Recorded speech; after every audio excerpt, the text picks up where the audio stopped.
Hello guys, तो मैं सचिन फिर से आपके सामने आ गया हूँ एक इंटरेस्टिंग वीडियो लेकर, जिसमें मैं आपको बताऊंगा कि कुछ ऐसी कॉमन एब्रीविएशंस जो आप देखते हैं, आप डेली टू डे लाइफ में देखते हैं, बट आपको उनके बारे में, उनकी फुल फॉर्म्स के बारे में कोई इन्फॉर्मेशन नहीं होती है। तो आइए चलिए मैं और आप स्टार्ट करते हैं उस कॉमन एब्रीविएशंस के बारे में बताने से, जिससे आपको पता चल सके कि आखिर उनका प्रॉपर या फुल वर्ड मीनिंग होता क्या है।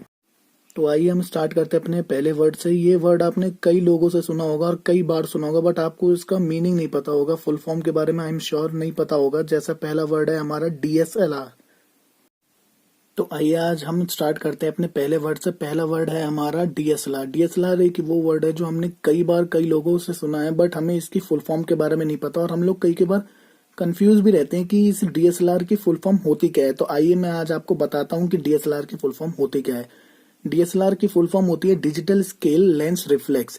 इसको डिजिटल स्केल लेंस रिफ्लेक्स के नाम से जाना जाता है। अगर मैं आपको दूसरे ऐसे इंटरेस्टिंग वर्ड के बारे में, ये वो वर्ड है जो हमने कई बार सुना है, बट इसकी भी फुल फॉर्म के बारे में हमें नहीं पता। तो अगला वर्ड है हमारा IFSC। ये बेसिकली बैंक्स के लिए IFSC कोड यूज होता है ट्रांजैक्शन के टाइम पर। अगर हमें कहीं भी ट्रांजैक्ट करना होता है तो हमें IFSC कोड की रिक्वायरमेंट होती है। तो IFSC कोड का फुल फॉर्म होता क्या है, तो आइए मैं आपको बताता हूँ आज IFSC कोड की दूसरी फुल फॉर्म के बारे में। IFSC कोड की फुल फॉर्म होती है इंडियन फाइनेंशियल सिस्टम कोड। इसको इंडियन फाइनेंशियल सिस्टम कोड कहा जाता है। और तीसरी एब्रीविएशन जिसकी फुल फॉर्म के बारे में मैं आपको आज बताऊंगा वो है वाईफाई। वाईफाई हम सब यूज करते हैं, बट हम में से किसी को भी उसकी फुल फॉर्म के बारे में नहीं पता है। तो वाईफाई की फुल फॉर्म है वायरलेस फिडेलिटी। वायरलेस फिडेलिटी कहा जाता है, इसकी फुल फॉर्म वायरलेस फिडेलिटी होती है वाईफाई की। तीसरी एब्रीविएशन वो है जो हम अक्सर अपने व्हाट्सएप या फिर स्नैपचैट या फिर और भी सोशल मीडिया प्लेटफॉर्म्स पे यूज करते हैं बहुत ही मजे से, बट उसकी भी फुल फॉर्म के बारे में हमें नहीं पता। और वो वर्ड है जिफ, यानी कि GIF, जिसको GIF या जिफ भी कहते हैं। इसकी फुल फॉर्म है आपकी ग्राफिक्स इंटरचेंज फॉर्मेट। इसको ग्राफिक्स इंटरचेंज फॉर्मेट कहते हैं। अगर कोई भी पूछे अब फ्यूचर में कि जिफ की फुल फॉर्म क्या होती है, तो अब आप उसको बता सकते हैं ग्राफिक्स इंटरचेंज फॉर्मेट।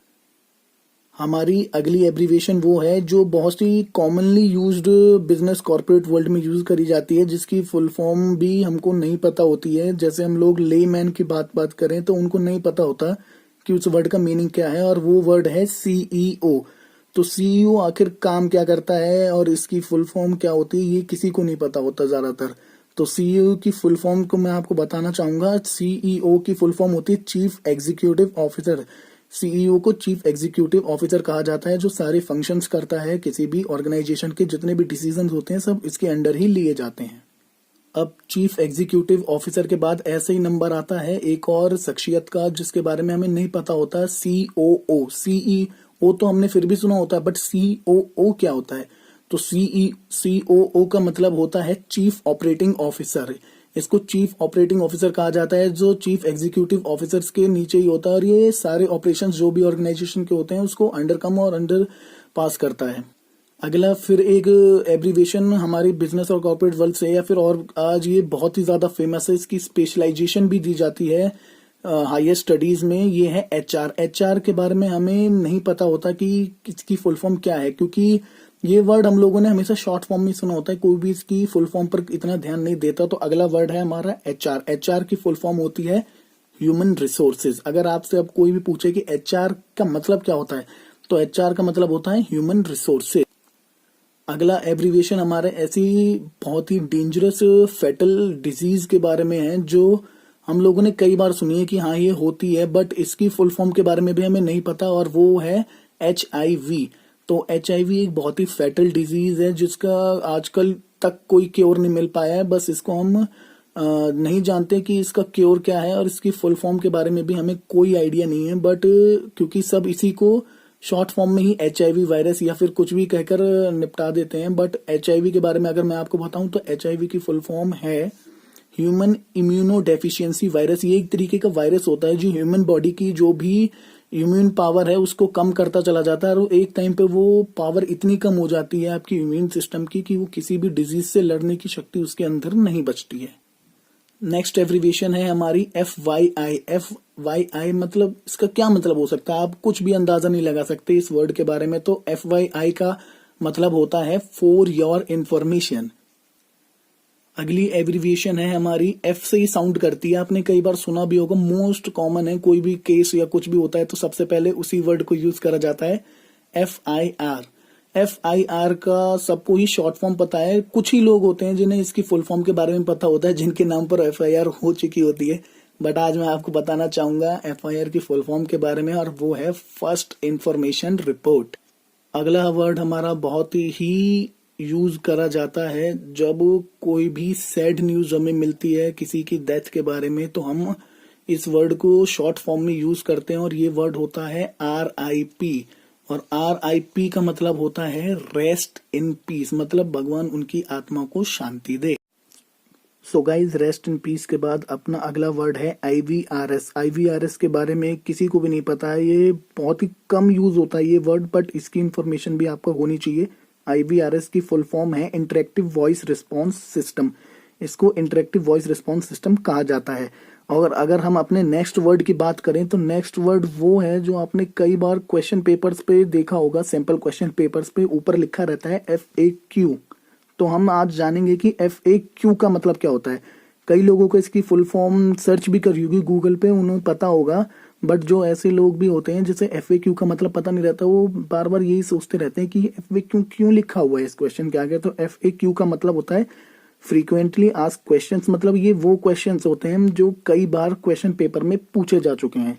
अब हम नेक्स्ट अगर अपने एब्रीविएशन की तरफ बढ़ेंगे तो वो वर्ड है जिसे यूज कर किसी भी एरिया की लोकेलिटी क्या है, कोई भी पोस्ट या कुछ भी करना होता है आपको एड्रेस में, वो बहुत जरूरी होता है मेंशन करना। जिससे अगर आप कभी ऑनलाइन कुछ सर्च भी कर रहे होते हैं, उसकी डिलीवरी के लिए भी वो उस कोड को मांगता है, और अगर आप किसी को कुछ पोस्ट कर रहे हैं, कुछ भेज रहे हैं, उसके लिए भी वो कोड चाहिए होता है। तो वो अगला वर्ड है पिन। तो पिन का मतलब होता क्या है आखिर? पिन का मतलब होता है पर्सनल आइडेंटिफिकेशन नंबर। ये हर एरिया का अलग होता है और उसके अकॉर्डिंग ही हम उस एरिया को आइडेंटिफाई कर पाते हैं। अगला वर्ड है हमारा वो वर्ड जो हम कंप्यूटर लैंग्वेज में यूज करते हैं किसी भी फाइल को आइडेंटिफाई करने के लिए कि वो उस फॉर्मेट में है, जैसे डॉक्यूमेंट, या फिर डॉक्यूमेंट के लिए हम डॉक यूज करते हैं, तो एक इसी तरीके का एक फॉर्मेट होता है जिसको हम PDF कहते हैं। अब PDF, जैसे हमें डॉक के बारे में तो पता है कि वो डॉक्यूमेंट है, डॉक्यूमेंट की फॉर्मेट में, बट वो PDF क्या होता है? तो PDF की फुल फॉर्म होती है पोर्टेबल डॉक्यूमेंट फॉर्मेट। इसको पोर्टेबल डॉक्यूमेंट फॉर्मेट कहा जाता है। तो हमारी अगली एब्रीविएशन वर्ड है APN। APN वर्ड का मीनिंग क्या होता है ये भी हमें नहीं पता है, या फिर कई लोगों को नहीं पता होता है। तो APN का मतलब होता है एक्सेस पॉइंट नेम। इसको एक्सेस पॉइंट नेम कहा जाता है। अगला वर्ड है हमारा AM। AM ऐसा है कि हम कभी भी टाइम पूछते हैं तो हम जरूर कहते हैं कि अगर वो 12 बजे से पहले का टाइम होता है मॉर्निंग में, तो हम कहते हैं कि इतने बज के इतने मिनट, या फिर 11:30 AM, या फिर 10:30 AM, या 10 AM, 9 AM, ऐसे वर्ड यूज करते हैं। बट हमें AM का मतलब आज तक नहीं पता है हाफ ऑफ द जनरेशन को, तो हम उसके बारे में बताएंगे आपको कि AM का मतलब होता क्या है। AM का मतलब होता है एंटी मेरिडियन। और ऐसे ही अगर हम 12 बजे से बाद के टाइम को अगर डिस्कस करते हैं तो उसका भी आइडिया कई लोगों को नहीं है, तो अगर हम उसके लिए हम PM यूज करते हैं, और PM का मतलब भी हमें नहीं पता है, तो उसको कहते हैं हम पोस्ट मेरिडियन। ये वर्ड होता है पोस्ट मेरिडियन, PM की फुल फॉर्म है जो हम यूज करते हैं टाइम बताते वक्त 12 बजे के बाद। अगर हम अपने नेक्स्ट वर्ड की बात करें तो वो है ETA। ETA क्या होता है? आप सभी के मन में ये डाउट आ रहा होगा कि आखिर इस वर्ड का मीनिंग क्या होगा, क्या कुछ इंटरेस्टिंग सा होगा या फिर नॉर्मल बोरिंग सा। तो ETA का मतलब होता है एस्टिमेटेड टाइम ऑफ अराइवल। अगर आप कभी भी एयरपोर्ट्स या फिर बस स्टेशन या फिर रेलवे स्टेशन पर जाएंगे तो ETA वहां पर लिखा होता है, जिससे पता चल जाता है कि आपको कि बेसिकली वो ट्रेन या फिर वो बस या फिर एरोप्लेन कितने बजे आने वाला है, जिसके लिए आप वेट कर रहे हैं। अब इससे अगला ही दूसरा एक वर्ड है ETD। अब ETD क्या होता है? तो जैसे ETA का मतलब है एस्टिमेटेड टाइम ऑफ अराइवल, तो ETD का मतलब क्या होगा? ETD का मतलब होता है एस्टिमेटेड टाइम ऑफ डिपार्चर, जिससे आपको पता चल जाता है कि आपकी ये बस, ट्रेन या फिर प्लेन किस टाइम पर डिपार्चर करेगा अपने डेस्टिनेशन के लिए जहां उसे जाना है। अगला वर्ड है अमेरिका की, USA की एक बहुत ही बड़ी एरोनॉटिकल ऑर्गेनाइजेशन नासा का। नासा की फुल फॉर्म भी हम लोगों को इतनी पता नहीं है, तो नासा की फुल फॉर्म क्या है? नासा की फुल फॉर्म है national aeronautics and space administration. इसको national aeronautics and space administration के नाम से जाना जाता है। अब हमने बात तो कर ली नासा के बारे में, बट हम इंडियन, एज ए इंडियन, हमें जो अपनी स्पेस ऑर्गेनाइजेशन है ISRO, उसकी भी फुल फॉर्म नहीं पता है।